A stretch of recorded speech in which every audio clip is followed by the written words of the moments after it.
How to change your username on CoinMarketCap. Let's go ahead and start the video. First of all, open your app CoinMarketCap on your device. After you have done that, you can see your profile icon on the top right hand side. Go ahead and click on it, then click on Settings. So after you click on Settings, you can see under Account Settings is Profile Settings. So go ahead and tap on this, then tap on your username. So after you tap on your username, you can just go ahead and remove your username, and as you can see, it can only be changed once per 7 days. So make sure that you keep a username which describes yourself.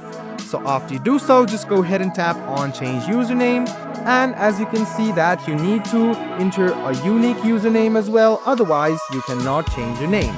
So as you can see, your username has been changed, and as soon as you click on this option over here, you can also change your display name as well.